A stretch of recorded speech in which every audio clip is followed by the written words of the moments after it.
Drama की starting में हम यहाँ पर शाओ को देखते हैं जो कि बुक रीड कर रही होती है एंड ये एक बहुत ही अच्छी स्टोरी थी, लेकिन वो पढ़ते पढ़ते शाओ का दिमाग खराब हो जाता है और उसे गुस्सा फीमेल लीड के ऊपर आ रहा होता है क्योंकि यहाँ पर मेल लीड इतना हैंडसम रिच है, लेकिन फिर भी यहाँ पर फीमेल लीड उसके पास जाने के लिए रेडी नहीं है। फिर बुक बंद कर यहाँ पर वो सोचने लग जाती है कि काश शाओ के पास भी इतने सारे पैसे होते तो फिर यहाँ पर उसकी लाइफ की सभी प्रॉब्लम सॉल्व हो जाती।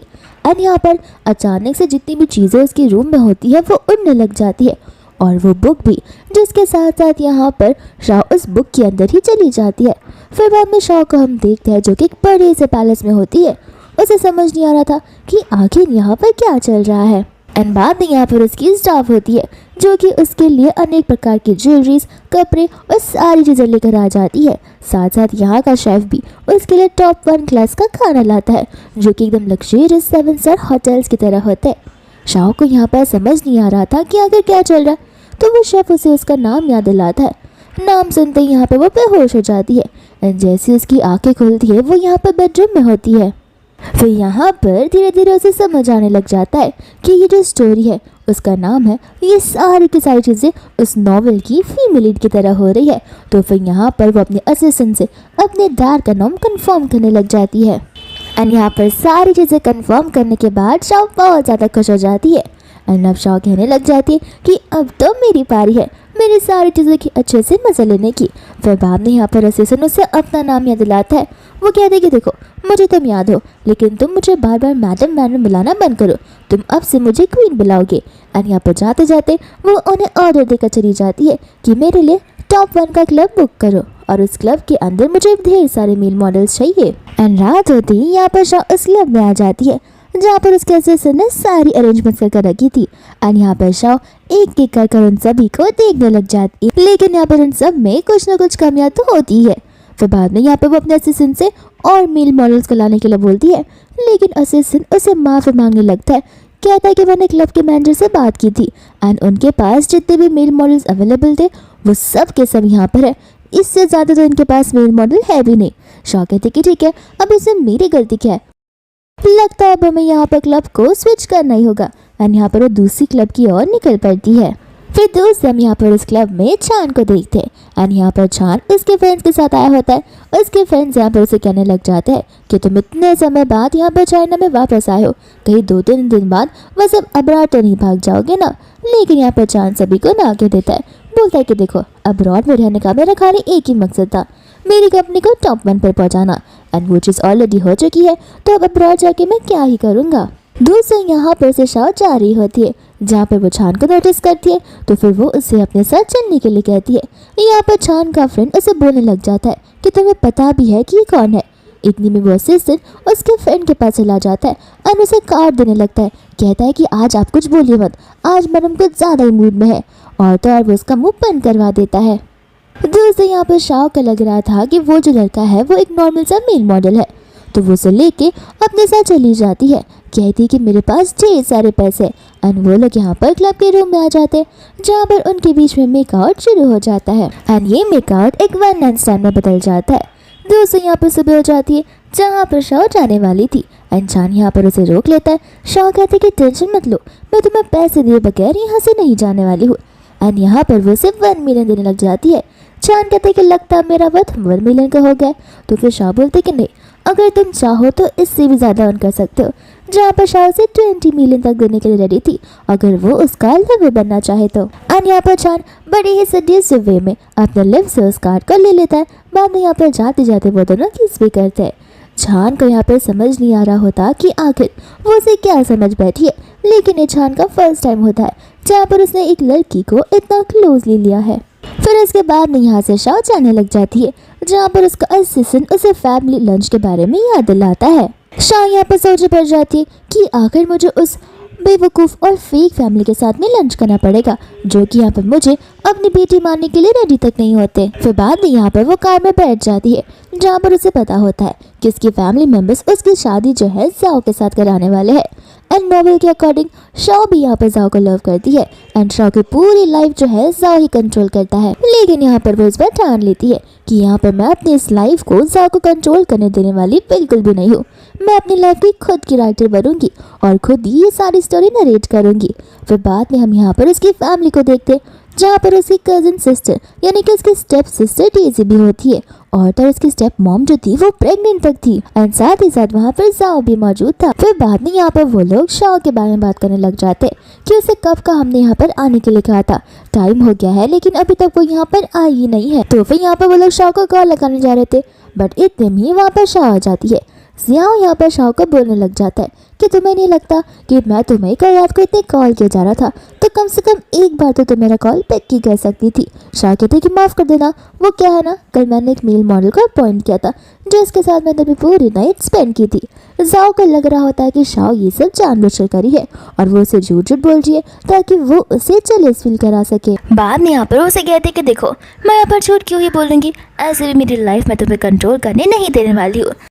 बाद में अंकल यहाँ पर उन्हें आर्ग्यू करने से मना कर देते, कहते कि एक तो तुम इतना लेट आई हो, कब से हम सब तुम्हारा इंतजार कर रहे थे।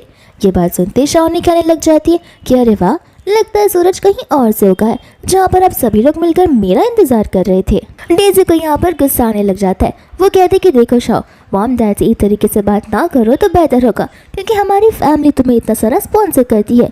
शाओ को यहाँ पर गुस्सा आ जाता है और वो दूसरे से ना ही देती है, कहती कि देखो कौन किसको स्पॉन्सर करता है ये बात तो सभी को अच्छे से पता है। यहाँ पर उसका भाई हान भी मौजूद होता है जो कि यहाँ पर उसे अपना मुंह बंद करने के लिए कहता है लेकिन शाओ तो उसी का मुंह बंद कर देती है। साथ साथ यहाँ पर जाओ उन सभी से झगड़ने को मना करता है। तो फिर शाओ यहाँ पर जाओ को चिल्लाने लगती है, कहती कि देखो तुम मुझे मत सिखाओ कि आखिर मुझे क्या करना है, मुझे अच्छे से पता है कि मैं क्या कर रही हूँ। दूसरे यहाँ पर असिस्टेंट शॉक ही हो जाता है कि न जाने आज मैडम को क्या ही हो गया।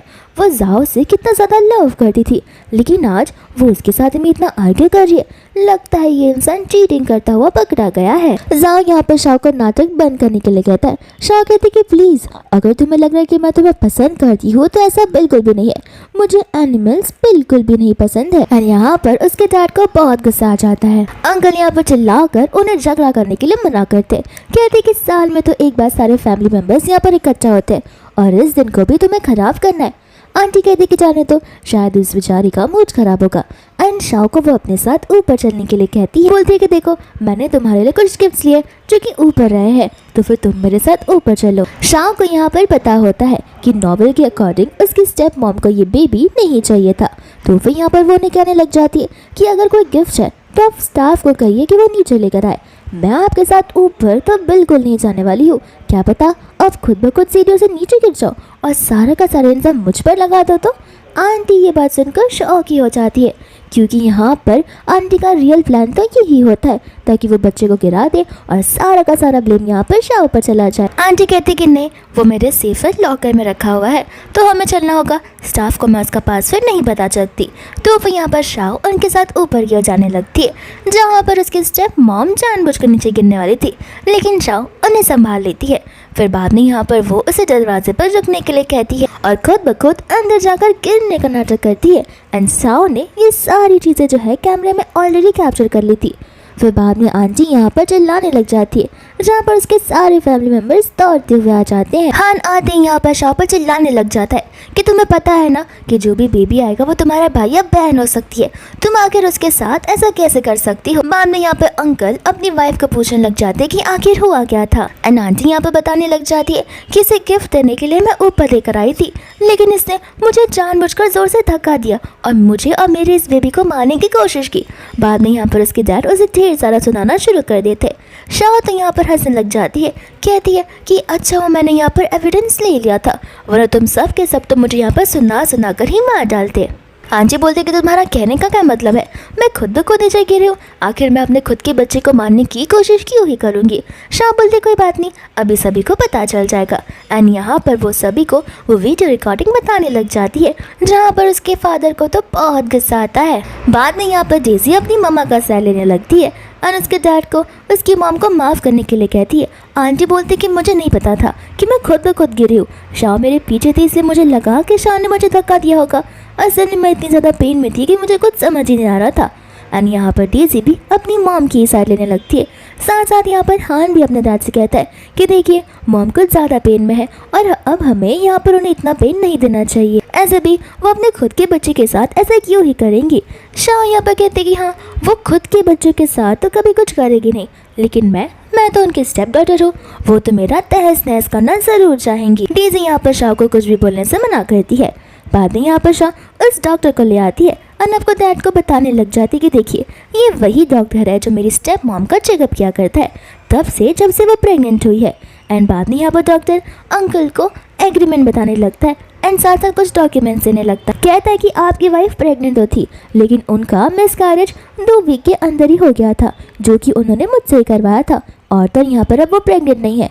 फिर बाद में यहाँ पर अंकल को बहुत गुस्सा आ जाता है, जहाँ पर उसकी वाइफ भी बहुत गुस्से में आ जाती है एंड उन्होंने नकली बेबी बम्प वाला एक पैच अपने स्टमक पर लगाया होता है, जो कि वो उसे निकाल कर फेंक देती है और डॉक्टर के ऊपर चिल्लाना शुरू कर देती है कि तुम तो धोखेबाज निकले, मैंने तुम्हें कितने पैसे दिए थे झूठ करने के लिए एंड यहाँ पर तुम मेरा ही पर्दाफाश कर रहे हो। डॉक्टर कहते हैं कि मैंने झूठ कहाँ कहा, मैं अपने प्रोफेशन को लेकर इस तरह का काला धंधा नहीं करना चाहता। फिर बाद में यहाँ पर आंटी उस पर चिल्ला रही होती है, जहाँ पर अंकल को बहुत गुस्सा आ जाता है एंड वो अपनी वाइफ को ही थप्पड़ मार देते हैं। कहते कि तुम हमारे बच्चे को अबॉर्ट कैसे कर सकती हो। शाह कहते कि देखा, अगर आज मेरे पास एविडेंस नहीं होते तो ये लोग मुझे कब का घर से धक्के मार कर बाहर निकाल देते। बाद में अंकल यहाँ पर अपनी बेटी शाह से ही माफ़ी मांगने लगते हैं एंड यहाँ पर शाह अपना इमोशनल ड्रामा शुरू कर देती है, रोते रोते कि कोई बात नहीं डैड, अक्सर ऐसा हुआ करता है, जब से मेरी मॉम मुझे छोड़कर गई है तब से मेरी स्टेप मदर ने मुझे बहुत बुली किया एंड ये चीज़ तो बहुत ज़्यादा नॉर्मल हो गई है। उसके डैड यहाँ पर कहने लग जाते हैं कि तुम्हें टेंशन लेने की जरूरत नहीं है, इन सब चीज़ों के लिए मैं तुम्हें कंपेंसेट करने के लिए रेडी हूँ। एंड फिर यहाँ पर शाह बहुत ज़्यादा खुश हो जाती है, जहाँ पर उसके डैड कंपनी के 20% शेयर जो है शाह के नाम पर कर देते हैं। एंड बात सुनते यहाँ पर हान को बहुत गुस्सा आ जाता है, क्योंकि कंपनी में हान का भी 20% स्टेक होता है एंड यहाँ पर वो डैड से बोलने लग जाता है कि आपको नहीं लगता 20% देना कुछ ज़्यादा ही हो जाएगा, लेकिन उसके डैड यहाँ पर उसे कुछ बोलने से मना करते। शाह कहते कि अरे तुम यहाँ पे मेरे डैड के डिसीजन के ऊपर शक ला रहे हो, तुम्हें क्यों लगता है कि वो गलत हो सकते हैं। बाद में अंकल वहाँ से चले जाते हैं, जहाँ पर शाह का जो ये एम होता है वो पूरा हो जाता है। आंटी को यहाँ पर गुस्सा आ जाता है, क्योंकि वो इतने समय से इतनी ज़्यादा प्लानिंग कर रही थी ताकि शाह को घर से बाहर निकाल दिया जाए, लेकिन ये शाह ने तो सारी की सारी बाजी पलट दी है, जहाँ पर लॉस होने के बदले उसे इतना ज़्यादा प्रॉफिट हो गया। फिर आंटी बेहोश होने का नाटक करना शुरू कर देती है।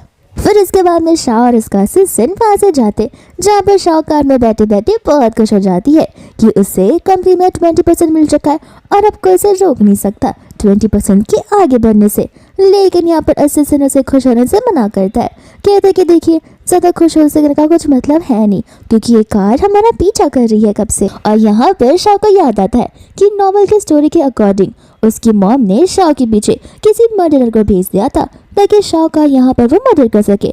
बाद में यहाँ पर जैसे वो कार स्पीड में चलाने के लिए बोलती है, उतने में सामने से वो मर्डर की कार आ जाती है। तो फिर शाह यहाँ पर अपने असिस्टेंट को कार तेज चलाने के लिए बोलती है, जहाँ पर वो असिस्टेंट तब बड़ा खुश हो जाता है, क्योंकि लाइफ के करियर में पहली बार यहाँ पर वो कार को फुल स्पीड से चलाने वाला है। बट अब ये तो रही रोने धोने वाली नॉवल, तो यहाँ पर कार चालू होगी तो शाह बच जाएगी, तो फिर शाह यहाँ पर फीमेल कैसी बन पाएगी। इस वजह से यहाँ पर जैसे वो कार को चालू करने जाता है, वो कार वहीं पर बंद हो जाती है एंड शाह यहाँ पर घबराने लग जाती है। इतने में शाह को यहाँ पर चांद का कॉल आ जाता है, जो कि उसे कह रहा होता है कि अभी तक तुम आई नहीं हो। एंड यहाँ पर शाह से माफ़ी मांगती है, कहती है कि मुझे नहीं लगता कि आज मैं आ पाऊंगी, कुछ लोग हैं जो कि मेरा पीछा कर रहे हैं। एंड इतने में वो मर्डरर उसके विंडो पर आ जाता है, जहाँ पर शाह डर के मारे अपना फ़ोन नीचे गिरा देती है एंड शाह यहाँ पर समझ जाता है कि उसकी शाह मुसीबत में है, तो उसे बचाने के लिए अपनी गन को लेकर निकल पड़ता है। साथ साथ जाते जाते वो अपनी इन्वेस्टिगेशन टीम को शाह का नंबर दे देता है, ताकि वो लोग शाह को ट्रैक कर कर उस लोकेशन का तुरंत ही पता लगा ले। दूसरे यहाँ पर शाह बहुत घबरा रही होती है, वो सोचने पड़ जाती है कि अभी तक मेरी लाविश वाली लाइफ शुरू हुई थी कि यहाँ पर मैं वापस मरने वाली हूँ, ये तो पॉसिबल हो ही नहीं सकता।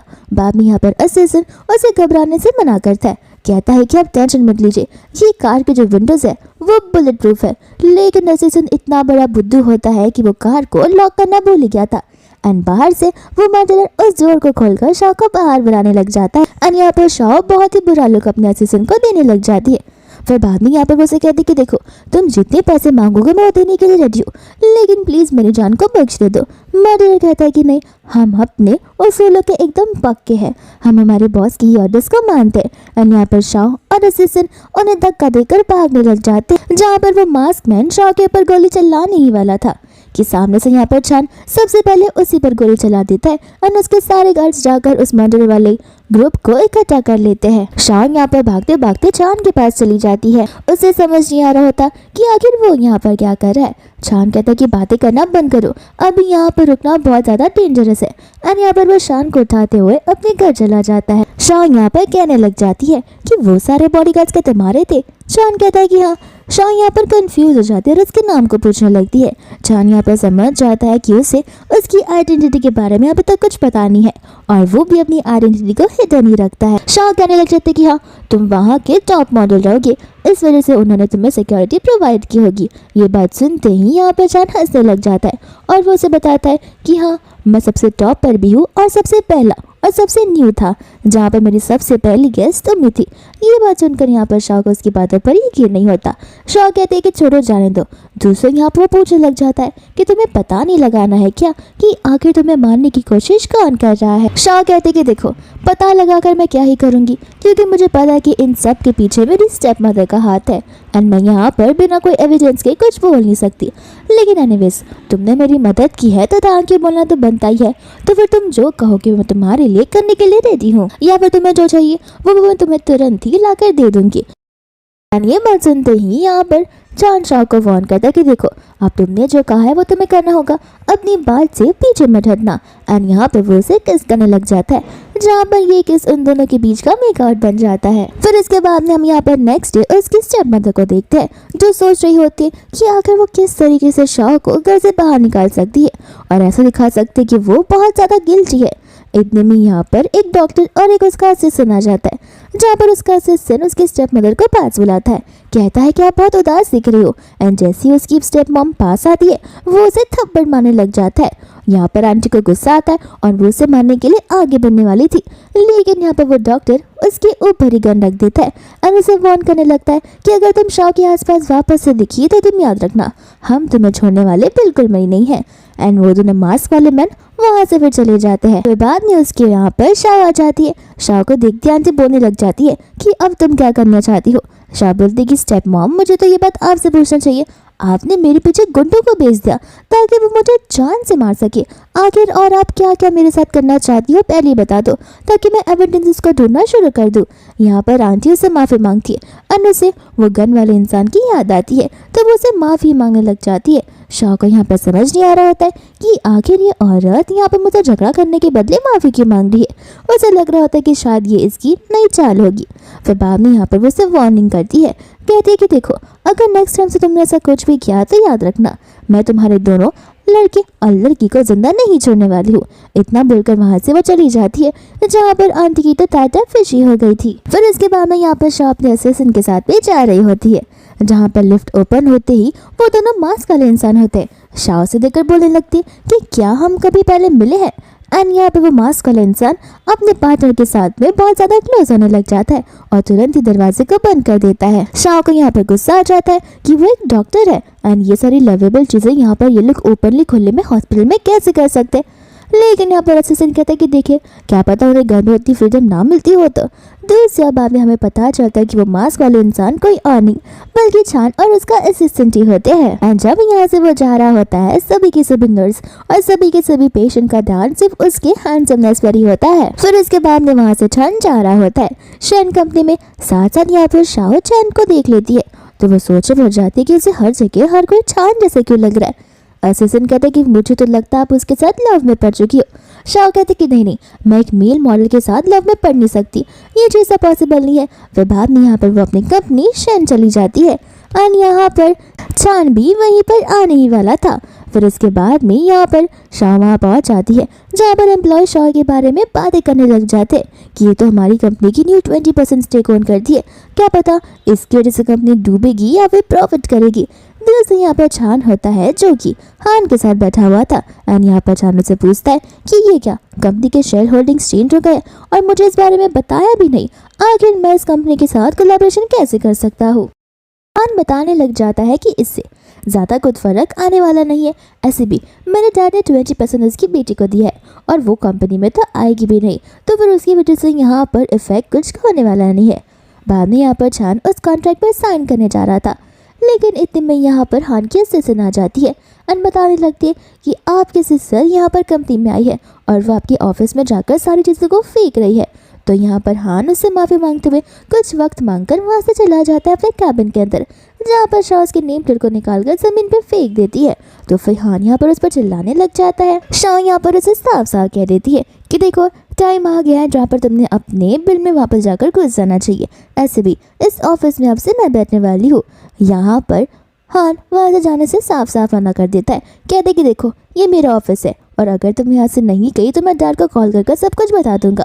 शाह कहते कि डैड को कॉल करोगे, करो करो, उन्हें कॉल करके यहाँ पर भी बुलाओ, मैं भी देखना चाहती हूँ कि जब यहाँ पर डैड तुम्हारे प्राइवेट बैंक अकाउंट का ये स्टेटमेंट देखेंगे तो वो क्या बोलेंगे। ये बात सुनते ही यहाँ पर हान डरने लग जाता है और अपना नेम प्लेट और अपना बैंक अकाउंट का स्टेटमेंट लेकर वहाँ से चुपचाप निकल जाता है। साथ साथ वहाँ से छान भी जा रहा था, तो फिर यहाँ पर शाह उसे देख लेती है एंड सोच में पड़ जाती है कि अब ये इंसान भी मुझे छान की तरह क्यों नजर आ रहा है। फिर बाद में यहाँ पर वो अपने आप को समझाने की कोशिश करती है कि यहाँ पर उसे छान पे नहीं बल्कि काम पे कंसंट्रेट करना चाहिए। दूसरे यहाँ पर जैसे ही हान उस मीटिंग रूम में जाता है वहाँ पर से छान चला गया था, तो उसे यहाँ पर शाह के पर बड़ा गुस्सा आने लग जाता है कि शाह की वजह से ये डील अब नहीं हो पाएगी। फिर बाद में यहाँ पर शाह घर पर होती है जहाँ पर वो मेल कैसे सेंड करना है वो सोच रही थी। इतने में यहाँ पर छान आ जाता है, उसे ऊपर बुलाने लगता है, लेकिन वो कहते कि नहीं तुम जाकर सोच सकते हो, यहाँ पर मुझे एक इम्पोर्टेंट काम करना है। अनजान यहाँ पर समझ जाता है कि इसे तो मेल सेंड करना भी नहीं आता, तो फिर यहाँ पर वो उसकी हेल्प करने लग जाता है। जब यहाँ पर वो उसकी हेल्प कर रहा था तो उस क्लोजनेस की वजह से शाह के पेट में तो बटरफ्लाइज आने लग जाती है। फिर बाद में यहाँ पर नेक्स्ट मॉर्निंग हो जाती है जहाँ पर शाह उठती है एंड यहाँ पर उसे ये मॉर्निंग बड़ी पीसफुल एंड रिफ्रेशिंग लगती है, लेकिन अब इसकी मॉर्निंग पीसफुल खत्म करने के लिए वहाँ पर जाओ आ गया था। जाओ में कहते कि अरे वाह, तुमने 2 दिन तक तो मुझे कुछ परेशान किया ही नहीं है, चलो इसी खुशी में मैं यहाँ पर 2 दिन तक तुम्हारे साथ रहने के लिए रेडी हूँ। शाह कहते कि आखिर तुम्हें इस घर पर आने की परमिशन दी ही किसने है। जाओ यहाँ पर उसे याद दिलाता है कि भूल गई वो दिन जहाँ पर तुम कहा करती थी कि काश हम दोनों एक साथ लिविंग में रह सकते थे, तो फिर आज वो दिन आ गया है जहाँ पर हम एक साथ रह सकते हैं। शाह यहाँ पर हंसने लग जाती है, बोलती है कि तुम थोड़ा अपने दिमाग का इस्तेमाल करो, तुम्हारी शक्ल तो मेंढक जैसी है, तो तुम्हें क्यों लगता है कि मैं तुम्हारे साथ रहना चाहूंगी। जी कहता है कि जैसे भी मेरी शक्ल हो, तुम्हें तो मेरी मेंढक जैसी भी शक्ल पसंद आई है, तो फिर देखो मैं तुम्हें एज ए रिवॉर्ड यहाँ पर रहने के लिए दे रहा हूँ। शाह कहते कि मिस्टर ये मेरा घर है न कि तुम्हारा जो तुम मुझे परमिशन दे रहे हो, अपना सामान बांधो और यहाँ से निकल पड़ो। जाओ कहते हैं कि बस भी करो, मुझे समझ आ रहा है तुम यहाँ पर ये सब पर अटेंशन गेन करने की कोशिश करो, चलो कोई बात नहीं, मैं तुमसे झगड़ूंगा नहीं और चलो चलकर मुझे मेरा रूम बताओ। और हाँ, मुझे यहाँ का मस्त बेडरूम चाहिए, मैं कोई छोटे मोटे रूम में नहीं रहने वाला हूँ। फिर बाद में यहाँ पर शाह उसकी हेल्प करने लग जाती है, जहाँ पर वो उसके लगेज को ले लेती है और लेकर तुरंत ही स्विमिंग पूल के अंदर फेंक देती है। यहाँ पर ये चीज़ देखकर तो जाओ शौक हो जाता है। शाह कहते कि देखा मैंने तुम्हारे कचरे को मेरे घर के कचरे को कैसे फेंक दिया। साथ साथ यहाँ पर वो जाओ को भी स्विमिंग पूल के अंदर ढकेल देती है। बाद में यहाँ पर वो उस पर गुस्सा आ जाता है, कहता है कि देखना अब से मैं तुम्हारे पास आऊँगा भी नहीं। शाह कहते हैं कि ये तो मेरे लिए बहुत अच्छी बात है, एक काम करो जाकर दूसरे प्लैनेट पर रह लो, तुम्हारी वजह से मेरा घर बहुत ज़्यादा पोल्यूट हो रहा है। जाओ कहते कि 1 मिनट रुको, अभी मुझे समझ आ रहा है कि आखिर तुमने मुझे क्यों स्विमिंग पूल में भेजा, ताकि मैं यहाँ पर शर्टलेस हो सकूँ और तुम मेरी मसल्स को देख सको। तुम मुझे कह देती मैं खुद ब खुद शर्ट निकाल देता, ये सब करने की क्या ही जरूरत थी। शाह बोलते कि खबरदार अगर तुमने अपने कपड़े निकालने की कोशिश की तो। एंड इतने में वहाँ पर छान आ जाता है। शाह बोलते कि अब तो तुम्हें यकीन हो गया होगा कि मैं तुम्हें पसंद बिल्कुल नहीं करती हूँ। जाओ कहता कि अरे यहाँ पर तुमने एक्टिंग करने के लिए एक मेल मॉडल को भी ले लिया, आखिर तुम कितना ज्यादा नीचे गिर सकती हो। अन्य बात सुनते ही यहाँ पर शाह को डायरेक्टली किसी कर देता है। ये चीज देखकर यहाँ पर जाओ को बहुत गुस्सा आ जाता है। शाह कहते कि अब तो तुम्हें समझ आ गया होगा। एंड यहाँ पर छान जाओ को वार्निंग देने लग जाता है कि शाह मेरी वुमन है और उसके अगर इर्द गिर्द भी तुम नजर आए तो वह याद रखना। गुस्से में यहाँ से जाओ चला जाता है, कहते कि देखना शाह मैं तुम्हें कभी नहीं माफ करूंगा। बाद में यहाँ पर चांद शाह से पूछने लग जाता है कि ये सब तुम क्या ऐसे रिवेंज पाने के लिए कर रही हो या फिर तुम मुझसे क्लोज आने की कोशिश कर रही हो। बाद में यहाँ पर शाह मन में सोच रही होती है कि यहाँ पर वो चांद को कैसे एक्सप्लेन करेगी कि अगर उसके पास चांस होता तो फिर वो यहाँ पर जाओ को तो अपनी लाइफ से कब कब बाहर निकाल दी होती। मामी यहाँ पर चांद कहते कि जाने दो, कोई जवाब मत दो, मुझे लग रहा है कि तुम मुझसे बहुत ज़्यादा ही पसंद करती हो। शाह कहते कि नहीं नहीं, माना कि एक टाइम था जहाँ पर मैं उसके साथ ब्लाइंडली लव में थी, लेकिन तुम समझो ना कि वो ब्लाइंड लव था और मेरी आंखों से पर्दा हट चुका है और अब मेरी नजरें कमज़ोर नहीं है जहाँ पर मैं उसे पसंद करूंगी। अगर वो इस दुनिया का आखिरी मैन भी होगा तो फिर मैं उसके पास बिल्कुल नहीं जाने वाली हूँ। तभी वहाँ पर शाह का असिस्टेंट आ जाता है उसके लिए फाइल्स लेकर। शाह को समझ नहीं आ रहा होता है कि आगे वो क्यों काम करेगी।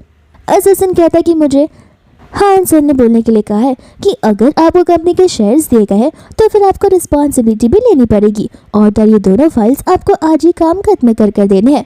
बाद में यहाँ पर शाह बहुत ज़्यादा नाराज़ हो जाती है एंड यहाँ पर वो चांद को देखती है तो वो उसे हेल्प करने के लिए मनाने लगती है एंड यहाँ पर चांद भी उसकी हेल्प करने के लिए मान जाता है। फिर बाद में यहाँ पर शाह और चांद मिलकर काम कर रहे होते हैं। इसका मतलब ये है कि शाह यहाँ पर चांद को खिला रही थी एंड चांद यहाँ पर शाह का काम कर रहा होता है एंड मिनटों में ही वो उसका काम को खत्म कर देता है। फिर बाद में यहाँ पर वो लोग अपने टाइम को स्पेंड कर रहे होते हैं जहाँ पर उनका सेशन बीच में आ जाता है एंड शाह को याद दिलाता है कि आपकी आज रात को 6:30 की डिनर मीटिंग है जो कि बहुत ज़्यादा इंपॉर्टेंट है। तो फिर यहाँ पर शाह चांद को अपने साथ चलने के लिए कहती है, लेकिन चांद यहाँ पर मना कर देता है क्योंकि उसकी भी एक पर्सनल मीटिंग जो होती है। शाह कहते कि ठीक है कोई बात नहीं, मैं समझ चुकी हूँ, मुझे मेरी जंग खुद के हाथों से लड़नी होगी। आखिर मुझे दिन ब दिन कौन ही सपोर्ट करेगा, मुझे ही अपने आप को सपोर्ट करना पड़ेगा। जाने से पहले यहाँ पर चांद से किसी मांगता है, लेकिन बाद में यहाँ पर वो अपने असिस्टेंट को देखती है तो वो दूसरी ओर मुड़ जाता है। फिर बाद में यहाँ पर वो डिनर वाली मीटिंग पर पहुँच जाती है जहाँ पर वैंग उसे कह रहा होता है कि इस प्रोजेक्ट पर कई सारी कंपनीज की नज़र टिकी हुई है तो हम कैसे यहाँ पर आपको चूज़ कर ले। आखिर आप में और बाकी कंपनी में क्या फ़र्क है और हमें से क्या फ़ायदा होगा वो तो आपको हमें बताना ही पड़ेगा। दूसरे यहाँ पर सेम रेस्टोरेंट में ही चांद होता है जहाँ पर उसकी भी मीटिंग चल रही होती है। सभी लोग यहाँ पर चांद की तारीफ कर रहे होते हैं कि इतनी यंग एज में उसने कंपनी को कहाँ से कहाँ तक पहुँचा दिया है। फिर वापस से हम यहाँ पर शाह वाले रूम में आ जाते हैं जहाँ पर मिस्टर वैंग उसके असिस्टेंट को ड्रिंक सर्व करने के लिए कहता है एंड जैसे यहाँ पर उसका असिस्टेंट ड्रिंक सर्व करने के लिए जाता है वो उसे उसके बट पर स्पैंक करने लग जाता है एंड ये चीज़ से वो बेचारा बहुत अनकंफर्टेबल था। तो फिर यहाँ पर वो शाह को इशारे करने लगता है जहाँ पर जैसे ही शाह की नज़र पड़ती है तुरंत ही वो वैंग का ग्लास उठाकर वैंग के मुंह पर फेंक देती है। वैंग को यहाँ पर गुस्सा आता है, वो कहते हैं कि आजकल तो ये सारी चीज़ें चलती ही हैं, लेकिन शाह यहाँ पर उस पर गुस्सा करने लग जाती है कि तुम मेरे असिस्टेंट को इस तरीके से सेक्सुअली हरास नहीं कर सकते हो और वो भी काम के टाइम पर। यहाँ पर असिस्टेंट बोलने लग जाता है कि इसके बाद चलेगा क्या, नहीं ना, तो अब ऐसे क्यों बातें कर रही हो। बाद में यहाँ पर वैंग बोलने लग जाता है कि देखो ये सारी चीज़ें तो आजकल की ज़िंदगी में कुछ ज़्यादा ही नॉर्मल है। शाह कहते कि ठीक है तो फिर मुझे भी तुम्हारे किसी बॉडी पार्ट को टच करना है एंड वो होते हैं चीक्स और वो सीधा थप्पड़ लगाना शुरू कर देती है। फिर इसके बाद यहाँ पर वैंग को गुस्सा आ जाता है, वो कहने लग जाता है कि अब तो मुझे यहाँ पर ये सारी चीज़ें पुलिस को देनी पड़ेंगी, सीसीटीवी में सब कुछ कैप्चर हो गया होगा। शाह कहती कि अरे वाह, इतना अच्छा आइडिया तुमने मुझे दिया है, सीसीटीवी में तो सब कुछ कैप्चर हो गया होगा, देखना यहाँ पर ये सारी चीज़ें मैं ऑनलाइन पोस्ट कर दूंगी जहाँ पर सभी को समझ आ जाएगा कि तुम किस तरीके के इंसान हो, फिर देखते हो कि तुम्हारी कंपनी किस नाम की रहेगी। बाद में यहाँ पर वैंग से माफ़ी मांग कहते कि देखो मैं तुम्हें ये डील ऐसी निकल रही हूँ, लेकिन प्लीज़ ये सारी चीज़ें बाहर तक मत फैलाओ। शाह यहाँ पर उसे पीछे घूमने के लिए कहती है एंड जैसे ही वो घूमता है वो उसके बट पर लात मारती है और अपने असिस्टेंट को लेकर वहाँ से चली जाती है। फिर इसके बाद में यहाँ पर वो लोग बाहर आ जाते हैं जहाँ पर उसका असिस्टेंट उसे माफ़ी मांगने लग जाता है। शाह कहती कि देखो इसमें तुम्हें माफ़ी मांगने की कोई ज़रूरत नहीं है, ऐसे भी गलती उसकी थी, लेकिन असिस्टेंट उसे वापस माफ़ी मांगता है, कहता है कि मेरी वजह से ये डील अब कैंसिल हो जाएगी एंड यहाँ पर शाह उसे समझाने लग जाती है डील कैंसिल होती है तो होने दो, लेकिन मेरे लिए तुम्हारी इज्जत से ज़्यादा और कुछ ज़्यादा इंपॉर्टेंट नहीं है एंड एज ए तुम्हारी बॉस मेरा फ़र्ज़ बनता है कि मैं तुम्हें कंपनी के सारे राइट्स देकर रहूँ और मैं रूल्स को रेगुलेट बिल्कुल नहीं करने वाली हूँ, भले वो वैंग मेरे साथ डील करे या ना करे, मुझे इससे कुछ मतलब नहीं बनता। बाद में यहाँ पर वो लोग सामने एक और जन को देखते हैं जहाँ पर उसका बॉस उस एम्प्लॉय को स्कोल्ड कर रहा होता है, यानी कि चिल्ला रहा होता है, कहते हैं कि देखो जैसा हम तुम्हें यहाँ पर करने के लिए कहेंगे वैसा तुम्हें करना होगा। शाह को यहाँ पर वापस गुस्सा आता है कि आखिर एक बॉस अपने एम्प्लॉय को ऐसा कैसे कह सकता है। फिर बाद में हम यहाँ पर चांद के रूम में चले जाते हैं जहाँ पर वो सभी लोग अपने बिजनेस के बारे में डिस्कस कर रहे होते हैं। साथ साथ वो लोग यहाँ पर शैन कंपनी के बारे में भी डिस्कस कर रहे थे कि उनकी डॉटर को अब 20% शेयर्स मिल चुके हैं और उनका आधा बिजनेस वही चला रही है। न जाने वो बिजनेस को परफेक्टली चला भी पाएगी या फिर नहीं। एंड इतने में हम यहाँ पर उस मैनेजर को देखते हैं जो कि इस एम्प्लॉय को लेकर अंदर आ जाता है। कहता है कि ये हमारा न्यू कमर है। चान कहते हैं कि बड़ी अच्छी बात है, हमेशा हमारे न्यू कमर को हमें अपॉर्चुनिटी देनी चाहिए। एंड यहाँ पर मैनेजर उसे वाइन सर्व करने के लिए कहता है। इसके आसपास उसके जितने भी कलीग्स होते हैं वो सोचे पड़ जाते हैं कि लगता है यहाँ पर हमारे बॉस को लड़के पसंद है। तभी मैं सोचूं कि उसके आसपास यहाँ पर लड़कियाँ क्यों नहीं होती है। बाद में यहाँ पर मैनेजर चान से पूछने लग जाता है कि आखिर आपका ये न्यू एम्प्लॉय कैसे लगा। चान कहता है कि ठीक ही है। एंड ये सुनते मैनेजर कहता है कि ठीक है, मैं आज रात को आपको इस सेल्स के साथ में घर भेज दूंगा। ये सुनते ही चान यहाँ पर शॉक हो जाता है। कहता है कि तुम सभी क्या यहाँ पर पागल हो। तो फिर यहाँ पर उनका शक दूर हो जाता है। उन्हें लग रहा होता है कि उनका बॉस के है। बाद में यहाँ पर वो उन पर चिल्लाने लगता है। इतने में यहाँ पर शाव आ जाती है उस एम्प्लॉय की जस्टिस के लिए, जहाँ पर वो चान को देखती है। एंड उसे लगता है कि शायद से यहाँ पर ये लोग चान को भी इसी तरीके से ट्रीट कर रहे होंगे। तो वो तुरंत ही चान के पास चली जाती है एंड उन सभी को धमकियां देना शुरू कर देती है। चान यहाँ पर उन सभी को इशारे करता है अपना मुंह बंद रखने के लिए। एंड शान यहाँ पर उससे कन्फेस करने लग जाती है कि ये मैन मेरा है और अगर किसी ने भी इस पर उंगली उठाने की कोशिश की तो याद रखना मैं उसे छोड़ने वाली बिल्कुल भी नहीं हूँ। बाद में यहाँ पर वहाँ का कलीग बोलने जा रहा था कि मैडम कुछ मिसअंडरस्टैंडिंग हो गई है, लेकिन यहाँ पर चान उसे बोलने का मौका ही नहीं देता है। चान भी यहाँ पर शाह को थैंक यू बोलने लग जाता है, जहाँ पर वो सभी को कहता है कि देखा जस्टिस एक ना एक दिन सभी को मिलना ही है। फिर बाद में वहाँ से वो लोग बाहर आ जाते हैं। फिर इसके बाद में वो अपने असिस्टेंट को देखती है और चान को देखती है। उन्होंने यहाँ पर बाकी लोगों से संभल कर रहने के लिए कहती है। बोलती कि देखो बाहर की दुनिया बहुत ज़्यादा क्रूर है, न जाने तुम सेंसिटिव लोगों के साथ क्या कुछ नहीं हो जाएगा। मुझे यकीन नहीं होता है कि 21st सेंचुरी में मुझे ये सब देखने मिल जाए। वह यहाँ पर वह चान से पूछती कि वो यहाँ पर क्यों आया था, तो वह यहाँ पर उसे बोलने का मौका नहीं देती। कहती कि मैं सब कुछ समझ रही हूँ, यहाँ पर तुम अपनी पूरी मेहनत कर रही हो पैसे अर्न करने के लिए, लेकिन तुम टेंशन मत लो, मैं तुम्हारी सैलरी को डबल कर दूंगी। एंड यहाँ पर वो अपना कार निकालने लग जाती है। कहती कि देखो अब तुम्हें ऐसी जगहों पर जाने की अब और ज़रूरत नहीं है, मैं तुम्हें यहाँ पर तुम्हें सारा सपोर्ट दूंगी। एंड बाद में यहाँ पर चान खुश हो जाता है। कहता है कि इसका मतलब ये है कि तुम सिर्फ फर्स्ट से मेरे सपोर्ट में रहोगी और यहाँ पर तुम्हारे पास और कोई नहीं रहेगा। इतने में वहाँ पर वह एम्प्लॉय आ जाता है जो कि यहाँ पर शाह को थैंक यू बोलने लग जाता है। कहता है कि मैंने मेरी इस कंपनी को छोड़ दिया है और मैं एकदम न्यू कमर ही था, मेरी जॉब को हुए हुए बस 3-4 दिन ही हुए थे, लेकिन अब मुझे न जाने यहाँ पर जॉब मिलेगी भी या फिर नहीं, तो मैं आप ही कंपनी में अपॉर्चुनिटी ढूंढना चाहता हूँ। एंड यहाँ पर वो अपने असिस्टेंट को कह देती है कि उसे जाकर इंटरव्यू का फॉर्म फिल करवाने और उसका इंटरव्यू लेकर कंपनी में उसे जॉब देने के लिए। ये देखते ही यहाँ पर चान को गुस्सा आ जाता है। वो कहता है कि अरे तुम तो मेरी स्पॉन्सर हो, तुम यहाँ पर बाकी के लोगों को स्पॉन्सर क्यों कर रही हो। शाह यहाँ पर कहने लग जाती है कि मैं कहाँ पर उसे स्पॉन्सर कर रही हूँ, मैं तो बस यहाँ पर उसकी हेल्प करने की कोशिश कर रही हूँ। एंड यहाँ पर वो चान को स्पॉन्सर करने में, किसी का ध्यान रखने में और किसी की हेल्प करने का फर्क समझाती है। बाद में यहाँ पर वो पूछती है कि कहीं तुम्हें जेलसी तो फील नहीं हो रही। चान कहते कि नहीं, जेलसी वाला शब्द मेरी नोटबुक में तो बिल्कुल भी नहीं है और मैं जेलस क्यों ही फील करूंगा। शाह कहते कि हाँ ऐसे भी हम शादी थोड़ी ना करने वाले हैं। ये बात सुनती यहाँ पर बोलने लग जाता है कि शादी क्यों नहीं, शादी तो हमारे बीच में पॉसिबल है, मैं मैन हूँ और तुम वुमेन हो, जो कि बहुत नॉर्मल चीज़ है। शाह कहते कि ऐसी बात नहीं है, मैं तुम्हारे करियर को भी लेकर नहीं बोल रही हूँ कि तुम मेल मॉडल हो, लेकिन शादी यहाँ पर वो करता है जिससे एक दूसरे से लव हो, और हमारे बीच लव तो नहीं लेकिन पैसे है, तो फिर शादी हमारे लिए परफेक्ट नहीं होगी। चान कहते कि ठीक है, क्या पता ये मनी धीरे धीरे लव में कन्वर्ट हो जाए, लेकिन अब जब तुमने मुझे एक्स्ट्रा पैसे दिए तो फिर मुझे आज तुम्हें अच्छे से सर्व करना ही होगा। एंड यहाँ पर शाह से ना बोल रही होती है, जहाँ पर वो उसे लेकर सीधा बेडरूम में चला जाता है। फिर यहाँ पर नेक्स्ट डे आ जाता है जहाँ पर शाह का पूरा बॉडी पेन कर रहा था। एंड यहाँ पर कुछ चान को वो वार्निंग देने लग जाती है कि याद रखना नेक्स्ट टाइम से तुम मेरे पास भी मत आना। तो फिर यहाँ पर चान कहते कि लगता है मैं कुछ ज़्यादा ही तुम्हें लेकर टफ था, लेकिन कोई बात नहीं, नेक्स्ट टाइम मैं बहुत जेंटल रहूँगा। एंड यहाँ पर शाह से ये सब बातें करने से मना करती है। दूसरे यहाँ पर जब वो बाहर लिविंग एरिया में जाती है तब वहाँ पर उसके डैड आ जाते हैं एंड साथ साथ उसकी बहन डेजी भी। यहाँ पर उसे समझ नहीं आ रहा होता कि आखिर अब उससे कौन सा पहाड़ टूटने वाला है, तो वो अपने डैड को पूछने लग जाती है।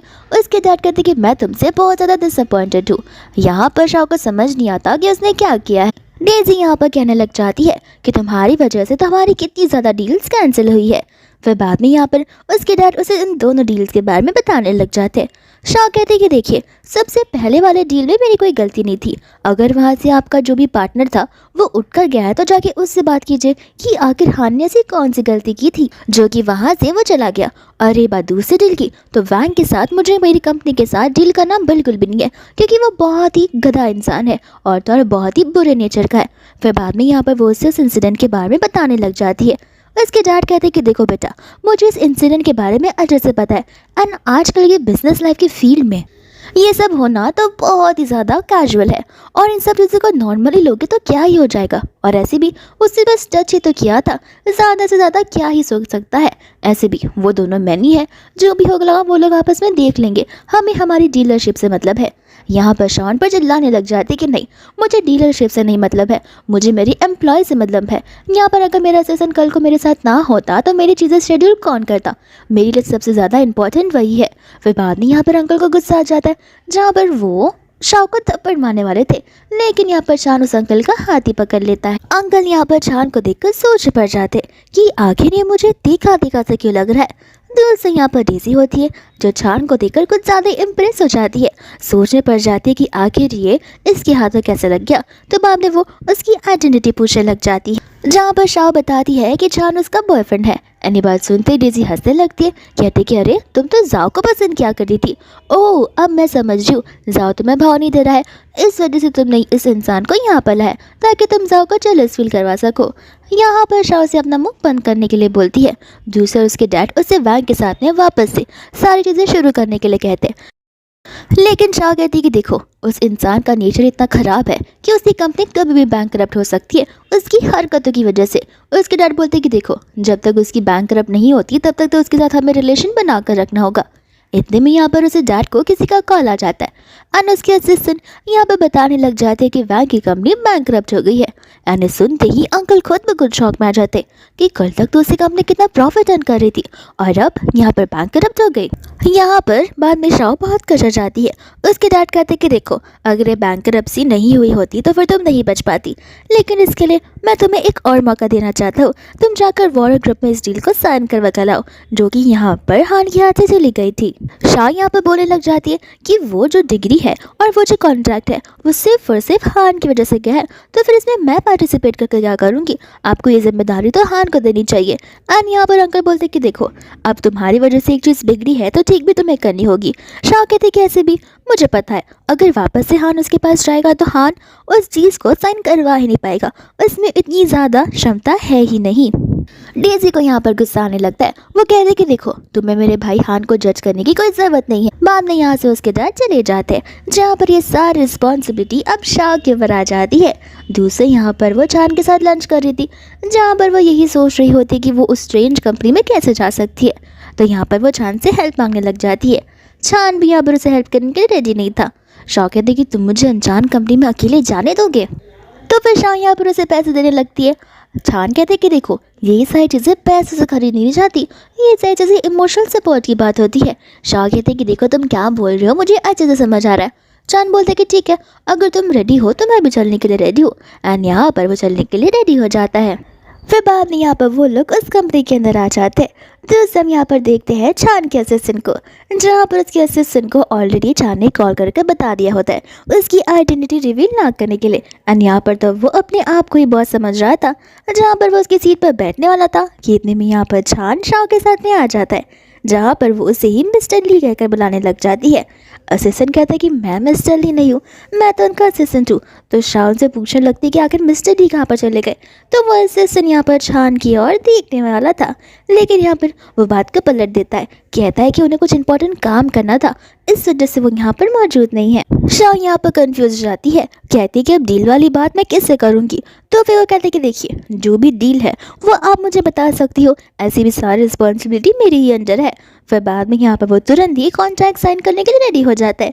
एंड साइन करने के बाद वो लोग यहाँ पर हाथ शेक करने लगते हैं।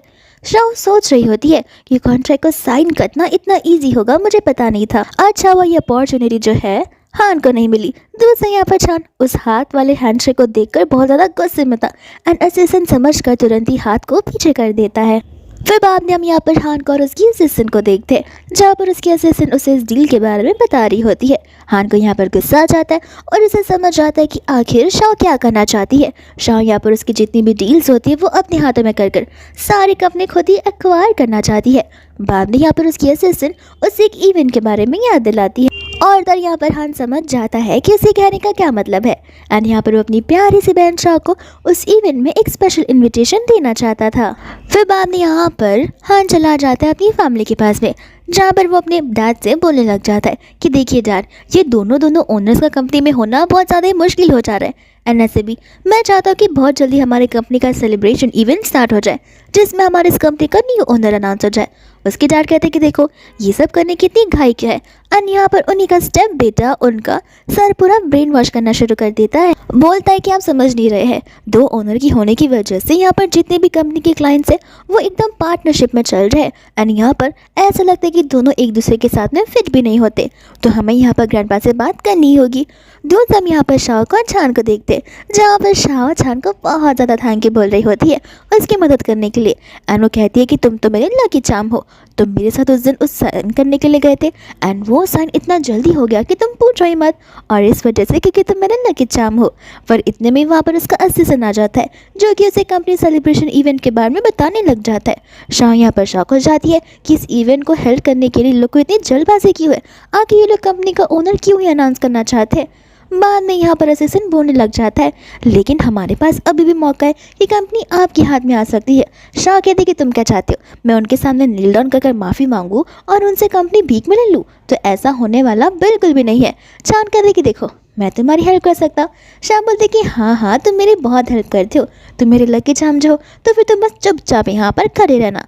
फिर बाद में यहाँ पर वो सोचने पड़ जाती है। उसका असिस्टेंट उसे बताने लग जाता है कि नेक्स्ट वीक यहाँ पर आपका जो भाई है वो एक चैरिटी इवेंट ऑक्शन में जाने वाला है, तो फिर वहाँ पर आप जो है तो कुछ ना कुछ कर ही सकती हो। एंड यहाँ पर शाह को एक ब्रिलियंट सा आइडिया आ जाता है। फिर इसके बाद में यहाँ पर वो सभी लोग एक ऑक्शन में चले जाते हैं, जहाँ पर हान के बदले वहाँ पर जाओ आया हुआ था। इसके बाद में ये ऑक्शन शुरू हो जाता है, जहाँ पर ऑक्शन में सबसे पहले एक ग्लिटर वाला बाउल आता है एंड यहाँ पर शाह उसे 300 मिलियन में खरीद लेती है। फिर उसके बाद में एक और चीज़ें आती है जिसमें शाह को कुछ इंटरेस्ट होता नहीं है, लेकिन बहुत सारे लोग उससे खरीदने के लिए बेटिंग कर रहे थे। एंड यहाँ पर छान भी उसे वो लेने के लिए कहता है, लेकिन वो मना कर देती है, ये कहते हो कि मेरे लिए वो एक आर्ट ऑफ पीस नहीं है। फिर इसके बाद में यहाँ पर एक और अच्छा सा स्टोन आता है, जहाँ पर शाह उस स्टोन को 100 मिलियन में खरीदने वाली थी। तो फिर यहाँ पर लास्ट बोली शाह की होती है।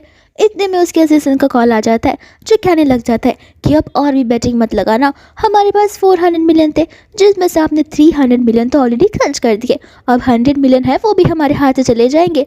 यहाँ पर बेचारे को अंदाज़ा नहीं होता कि वो 100 मिलियन भी उसके हाथ से जाने वाले हैं।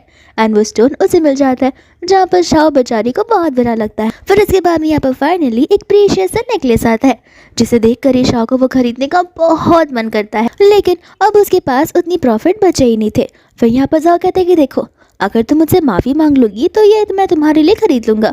शाह कहते कि ज़रूरत नहीं है, मुझे ये नेकलेस से ज़्यादा मेरी लाइफ प्यारी है।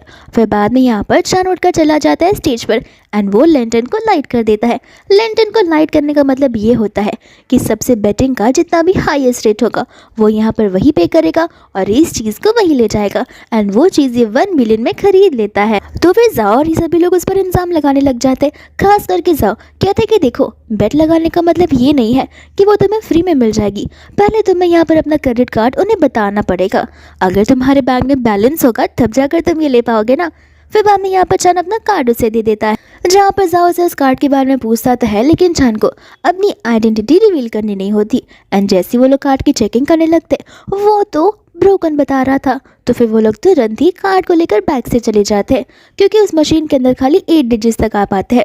लेकिन बाद में जैसे ही बैग से चेक होता है उसकी अकाउंट में तो 10 डिजिट से भी ज़्यादा पैसे थे, इस वजह से उस मशीन में कुछ आ नहीं रहा था। तो फिर यहाँ पर वहाँ का मैनेजर खुद ब खुद ही वहाँ पर चले जाता है चांद को प्रेस करने के लिए और वो नेकलेस तुरंत ही उसे दे देता है। फिर बाद में यहाँ पर नेकलेस जैसे ही चांद शाह के पास लेकर जाता है, शाह उसे टच करती है, जिसे टच करते ही यहाँ पर उसे फील होने लग जाता है कुछ बुक्स के नोट्स, जिसके अंदर एक फोटोग्राफ रखी हुई थी। इसके बाद में यहाँ पर वो लोग घर पर आते हैं। शाह को यहाँ पर थोड़ा जेलस फील हो रहा था कि आखिर चांद ने ये नेकलेस किसके लिए लिया होगा, शान बताने लग जाता है कि मैंने मेरी एक लवेबल वुमन के लिए लिया है। शाह वापस से जेलस फील करने लगती है एंड शान यहाँ पर उसे वो नेकलेस देने लगता है। शाह कहते हैं कि मुझे क्यों दे रहे हो, जाओ जाकर अपनी लवेबल वुमन को दो ना। शान कहते हैं कि तुम हो तो तुम ही को दूंगा ना। एंड यहाँ पर शाह बहुत ही खुश हो जाती है। फिर इसके बाद में यहाँ पर वो लोग कार में बैठे होते हैं, जहाँ पर जान शाह को सिंसियरली रिप्लाई करने के लिए कहता है। एंड यहाँ पर वो उससे पूछता है कि क्या तुम मुझे लेकर सीरियस भी हो या फिर नहीं। शाह कहते हैं कि ऑफ कोर्स सीरियस रहूँगी ना, क्योंकि हमारे बीच का जो रिलेशन है एज ए एम्प्लॉय और बॉस जैसा है। ये चीज़ सुनकर जान वापस से अपनी बात को रिपीट करता है और उसे कहता है कि देखो मैं सचमुच सीरियस हूँ, क्योंकि मैं तुम्हें पसंद करता हूँ। एंड यहाँ पर जान ने जान लिया था कि अगर शाह यहाँ पर उसे लाइक करती होगी तो वो अभी के अभी यहाँ पर अपनी आइडेंटिटी को रिवील कर देगा। लेकिन यहाँ पर शाह तो उल्टा ही जवाब देती है, कहती कि देखो माना कि मैं रिच हूँ और ब्यूटीफुल हूँ तो सभी के सभी लोग मेरे पीछे पड़ रही होंगे। तो फिर जान यहाँ पर उसे क्लियर करता है कि देखो मैं तुम्हारे पैसों के पीछे नहीं हूँ, मैं तुम्हारे हार्ट के पीछे हूँ। लेकिन शाह यहाँ पर उसे रिजेक्ट कर देती है तो वो कार से निकल कर चला जाता है। एंड यहाँ पर उसका असिस्टेंट उसे बोलने लग जाता है कि मुझे तो लगता है जान तुम्हें सचमुच कुछ ज़्यादा ही पसंद करता है, इस वजह से उससे इतना महंगा नेकलेस तुम्हें जो दिया है। एंड ये चीज़ सुनकर शाह भी सोच में पड़ जाती है। फिर इसके बाद में यहाँ पर शाह घर पर जाती है, जहाँ पर डेज़ी उसे मिलने के लिए आ जाती है और वो उसे बताने लग जाती है कि ज़ा तुम पर पहले से ही चीट कर रहा था। ये बात सुनते ही यहाँ पर शाह को बुरा तो लगता है इस बात का कि वो पहले शाह किस तरीके से उस पर भरोसा क्या करती थी। फिर बाद में यहाँ पर डेज़ी की और शाह की लड़ाई हो जाती है, जहाँ पर शाह से भगा भगा कर मारकर भगा देती है। इतने में यहाँ पर जान आ जाता है जो कि उसे रोता हुआ देखता है। बाद में यहाँ पर डेज़ी कहने लग जाती है कि मैं लोगों पर इजीली ट्रस्ट नहीं कर सकती, क्योंकि मेरी खुद की फैमिली ही मुझ पर भरोसा नहीं करती है, मेरे खुद के डैडी मुझ पर यकीन करने के लिए रेडी नहीं है। एंड यहाँ पर जान उसे रीअश्योर करता है कि दुनिया में जो कुछ भी हो जाए वो हमेशा उसके साइड ही रहेगा और वो हमेशा उसी की बात को मानेगा और उस पर हमेशा भरोसा करेगा। एंड बाद में यहाँ पर वो दोनों एक दूसरे को किस करने लग जाते हैं। एंड बाद में यहाँ पर जान अपने ऑफिस में होता है, जो कि बहुत कुछ था। एंड यहाँ पर वो अपने असिस्टेंट की सैलरी को डबल कर देता है। फिर इसके बाद में फाइनली कंपनी सेलिब्रेशन वाला मोमेंट आ ही जाता है। उसकी पूरी की पूरी फैमिली स्टेज पर होती है और तो यहाँ पर अंकल अपने न्यू कंपनी के ओनर का अनाउंस करने वाले थे, लेकिन ये चीज़ अंकल के हाथों में नहीं होती है। यहाँ पर जितने भी गेस्ट आए हुए थे वो सभी के सभी कंपनी के एम्प्लॉय थे। एंड यहाँ पर अंकल उन्हें एक लिंक भेज देते हैं जिसके ऊपर इन्हें इन दोनों में से किसी एक को सिलेक्ट करना होगा एंड जिसको भी यहाँ पर ज़्यादा वोट्स मिलेंगे वो उस कंपनी का ओनर बन जाएगा। फिर यहाँ पर वोटिंग शुरू हो जाती है, जहाँ पर वोटिंग के रिजल्ट में शाह को मिले होते 32 वोट्स, जहाँ पर दूसरी और हान को मिले होते हैं सिर्फ और सिर्फ 5 वोट्स। ये देखकर वो तो पूरा दिल मिला ही जाता है, कहता है कि ज़रूर इस वोटिंग के साथ में इसने छेड़खानी की होगी, इस वजह से ये रिजल्ट है। लेकिन सभी लोग यहाँ पर हान को अपोज करने लगते हैं, कहते हैं कि हमने शाह को यहाँ पर चुना है। यहाँ पर शाह सभी को हाई कह रही होती है तो दूसरा यहाँ पर आंटी अपने ही हस्बैंड से लड़ रही होती है कि आखिर तुम कंपनी मेरे बेटे के नाम पर क्यों नहीं कर सकते हो। एंड बाद में यहाँ पर शाह खुशी खुशी अपने असिस्टेंट के साथ में घर आती है, जहाँ पर हान उससे मिलने के लिए आया था। हान कहते कि देखो मैं यहाँ पर तुम्हें कंग्रेचुलेट करने के लिए नहीं आया हूँ, लेकिन मैं तुम्हें एक आखिरी बार अपने डिसीजन के ऊपर सोचने के लिए बोलने वाला हूँ, जहाँ पर तुम्हें कंपनी मेरे नाम करनी होगी। शाह कहते कि देखो 100 बार पूछ भी लोगे तो भी मेरा जवाब एक ही होगा, जो कि है कंप्लीट नो। मैं ये कंपनी मुझे मिली है तो मैं तुम्हारे नाम पर क्यों करूँगी। हान कहता कि ठीक है, तुमने मजबूरन मुझे ये करने पर तोला हुआ है। एंड यहाँ पर वह नाइफ निकाल कर उसके ऊपर वार करने वाला था, जहाँ पर असिस्टेंट उस नाइफ को पकड़ लेता है और शाह को तुरंत ही भागने के लिए कहता है और तो यहाँ पर हान उस असिस्टेंट को भी घायल कर देता है। फिर वो शाह के पीछे भागने वाला था, लेकिन वहाँ पर छान आ जाता है। आते यहाँ पर वो अपनी गन से उसके हाथों पर मार देता है। हान तो यहाँ पर छान को देखकर शॉक ही हो जाता है कि आखिर ये यहाँ पर क्या कर रहा है। छान हान से कहता है कि सही कहा, ये मेरी वुमन है और तुम्हारी हिम्मत कैसी हुई उस पर इस तरीके की वार करने की। बाद में यहाँ पर हान बिना कुछ बोले तुरंत ही उसे माफ़ी मांगने लग जाता है ताकि वो उसकी जान को बख्श दे दे। फिर दूसरा हम यहाँ पर देखते हैं डेज़ी को और उसकी मॉम को, जो कि यहाँ पर प्लानिंग कर रहे होते हैं कि आखिर वो लोग कैसे यहाँ पर शाह को उसकी पोजीशन से हटा सकते। इतने में यहाँ पर अंकल आ जाते हैं, जो आधी आंटी को थप्पड़ मार देते हैं, कहते कि आखिर तुमने अपने बेटे को कौन से मैनर्स दिए। बाद में यहाँ पर वो बताने लग जाते हैं कि उसे जेल में डाल दिया गया है कि उसने शाह पर चाकू से हमला करने की कोशिश की थी। आंटी तो यहाँ पर टेंशन में आ जाती है, कहते कि हमें शाह से कुछ ना कुछ तो बोलना ही होगा, उसकी वजह से यहाँ पर बाद में हान वापस घर आ पाएगा। और यहाँ पर अंकल शाह को वापस घर बुलाने लग जाते हैं। शाह यहाँ पर होती है छान के साथ में, जहाँ पर वो छान से कह रही होती है कि देखना मैं तुम्हें बड़े अच्छे से सपोर्ट करके ही रहूँगी। इतने में यहाँ पर असिस्टेंट आ जाता है उसकी डैड का संदेशा लेकर। फिर बाद में यहाँ पर शाह और छान के साथ मोदी घर पर चली जाती है। एंड यहाँ पर उसके डैड उसे मनाने लगते हैं, लेकिन यहाँ पर शाओ साफ साफ मना कर देती है। माम ने आंटी यहाँ पर उसे प्लीज करने लग जाती है। शाओ कहती कि नहीं, आपने मुझसे मेरा करियर नहीं छीना था, आपने मुझसे मेरी लाइफ मेरी मॉम छीनी थी, तो आपको क्यों लगता है कि मैं आपके बेटे को लेट को करूंगी। आंटी यहाँ पर उसे माफ़ी मांगती है, साथ साथ वो नील डाउन भी करती है ताकि वो यहाँ पर हान को अपॉलॉजी लेटर लिखवा कर छोड़ दे। डेजी कहती है कि तुम कितनी गिर सकती हो, मेरी मॉम नील डाउन कर माफ़ी मांग रही है, फिर भी तुम यहाँ पर उन्हें माफ़ करने के लिए रेडी ही नहीं हो। अंकल कहते कि देखो, ये कंपनी तो मैंने तुम्हें दे दी है, अब तुम्हें सारी चीज़ें मिल गई है, मैं बस अपने बच्चे को वापस घर लाना चाहता हूँ। माना कि उसने तुम्हारे साथ गलत किया है, लेकिन तुम तो उसे माफ़ कर ही सकती हो।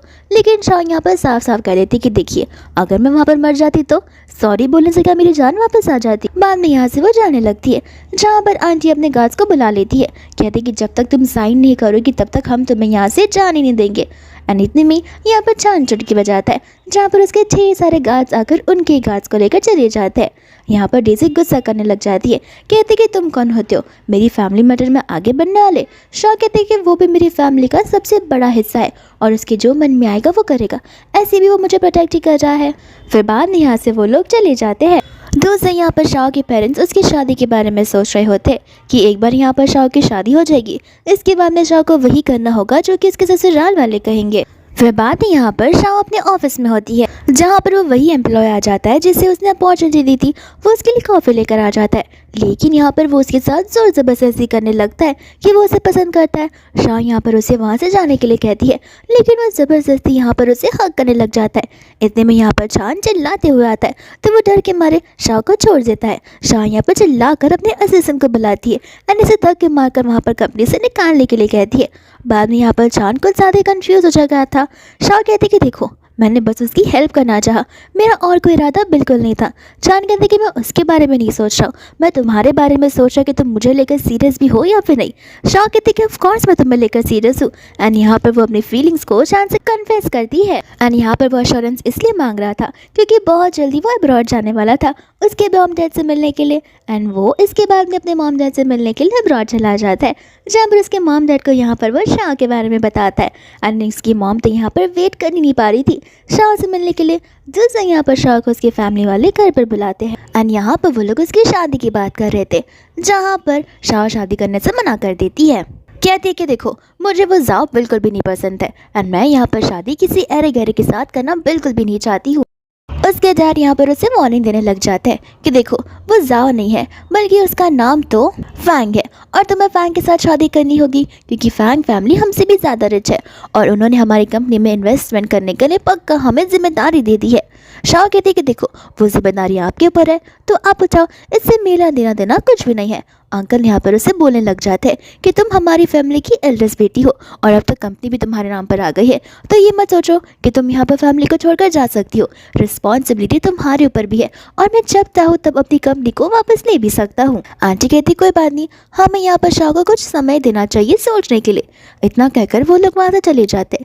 दूसरे यहाँ पर शाह चांद से मिलती है, जहाँ पर वो कुछ ज़्यादा इमोशनल हो गई थी एंड चांद को वो उस बारे में बताने लग जाती है।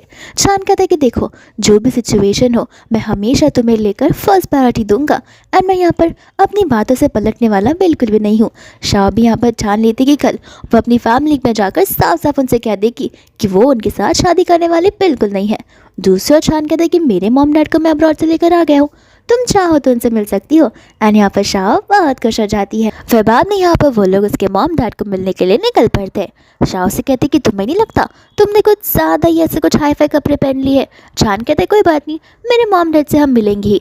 एंड यहाँ पर वो रोने धोने वाली कहानियाँ बनाने लगता है कि माफ़ कर देना, हमारे पास तुम्हें देने के लिए ज़्यादा कुछ नहीं है, मेरी फैमिली कुछ ज़्यादा ही पुअर है और मैं इकलौता बेटा जो हूँ। शाह कहती कि देखो, मैंने तुमसे पहले कहा मुझे पैसों से कुछ फ़र्क नहीं पड़ता, पैसे तो हम मिलकर भी कमा लेंगे। एंड बाद में यहाँ पर वो उसके मॉम डैड से मिलने के लिए चली जाती है, जहाँ पर उसके मॉम डैड बड़े से विला में रहते हैं। शाह से कहती कि तुम यहाँ पर क्या अपने ओनर के घर पर रहते हो या फिर ये सब क्या चल रहा है। एंड बाद में यहाँ पर चांद हंसने लग जाता है, जहाँ पर आंटी कहती कि तुम क्या बोल रही हो, हमें समझ नहीं आ रहा। फिर यहाँ पर वो चांद का पूरा नाम बताती है जो कि लीशान होता है। एंड सुनते ही यहाँ पर शाह को बहुत बड़ा झटका मिलता है कि ये वही है वॉरियर ग्रुप का प्रेसिडेंट। अब जाकर उसे समझ आता है कि आखिर उसकी फाइल्स इतना जल्दी, यानी कि उसके जितने भी डॉक्यूमेंट्स थे, कंपनी के कोलैबोरेशंस थे, वो इतना जल्दी साइन कैसे हो गए थे। फिर बाद में यहाँ पर आंटी और अंकल मिलकर उसे इनविटेशन देने लग जाते हैं अपनी कंपनी की ग्रैंड सेलिब्रेशन का, जहाँ पे वो लोग ऑलरेडी कंपनी का 25% शाह को दे चुके थे। शाह यहाँ पर बहुत खुश हो जाती है, हालांकि वो ये चीज़ एक्सेप्ट करने से मना करती है, लेकिन अंकल आंटी उसे फोर्स करने लग जाते, कहते कि देखो तुम हमारी फैमिली का हिस्सा हो, तुम्हारी कंपनी का भी हिस्सा तो तुम बन ही गई हो। फिर बाद में यहाँ पर वो लोग बाहर होते, जहाँ पर वो लोग आपस में एक दूसरे को किस कर रहे थे। एंड यहाँ पर होता है हमारा असिस्टेंट, जो कि उन्हें देख कर ही बहुत ज़्यादा ही खुश हो रहा था। फिर बाद में यहाँ पर शाह चली जाती है अपने घर पे और शादी को रिजेक्ट करने के लिए। फैंग कहता है कि नहीं, ये सब नहीं हो सकता। शाह बोलती कि देखो मेरी शादी ऑलरेडी फिक्स हो चुकी है, जो कि मैंने फिक्स की है। फिर बाद में यहाँ पर वो चांद को लेकर आती है। वो लोग कहते हैं कि इस अनपढ़ गवार से हमें तुम्हारी शादी नहीं करवानी है। एंड यहाँ पर शाह उन्हें उनकी आइडेंटिटी बताती है। आइडेंटिटी जानने के बाद तो उसकी पूरी फैमिली शॉक हो जाती है। फैंग को तो यहाँ पर गुस्सा आ जाता है कि तुम लोग यहाँ पे मेरा मजाक बनाने के लिए मुझे बुलाए हो। मुझे नहीं पता, अगर मेरी शादी नहीं फिक्स होने वाली है तो फिर याद रखना मैं कंपनी में जितने इन्वेस्टमेंट किए वो सब बाहर निकाल दूंगा। अंकल यहाँ पर घबराने लग जाते, क्योंकि शाह के हाथ में तो बहुत बड़ी मुर्गी फंसी थी, तो वो शाह की बलि नहीं दे सकते। इसलिए यहाँ पर अब वो डेजी को शादी करने के लिए कहते हैं, और डेजी यहाँ पर मना करती है, लेकिन अंकल उसकी बातों को सुनते नहीं है। तो उनकी वाइफ उनसे प्लीज़ करने लगती है। अंकल बोलते कि अरे जब शाह की शादी करनी थी तब तो तुम कितना जल्दी रेडी हो गई, अब यहाँ पर जब डेजी की शादी की बात आ रही है तो तुम पीछे क्यों हट रही हो।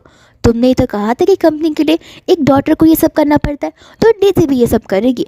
आंटी यहाँ पर उसे झगड़ती है, तो अंकल सीधा आंटी को थप्पड़ी मार देते हैं और यहाँ पर डेजी की और फैंग की शादी फिक्स हो जाती है। इसके बाद में हम यहाँ पर हमारा फेवरेट सीन देखते हैं, जो कि वेडिंग सीन होता है। नॉर्मली ब्राइड्स चल कर जाती है ग्रूम के पास, लेकिन हमारी शाह तो भागती हुई जाती है। एंड यहाँ पर वो दोनों 7 जन्मों तक एक साथ रहने की कसमें खाते हैं, फिर एक दूसरे को रिंग पहनाते हैं। लेकिन यहाँ पर किस करते टाइम शाह को वॉमिट फील होने लगता है। एंड उसकी मदर इन लॉ समझ जाती है कि शाह प्रेग्नेंट है। एंड खुशखबरी सभी को उस दिन वेडिंग वाले दिन ही मिल जाती है। फिर इसके बाद हम यहाँ पर सीधा 6 साल के बाद का सीन देखते हैं, जहाँ पर उन्हें एक लड़की और एक लड़का हुआ होता है, और वो दोनों मिलकर उन्हें स्कूल छोड़ने के लिए जा रहे थे। फिर इसी हैप्पी फैमिली के साथ ये ड्रामा यहीं पर खत्म हो जाता है।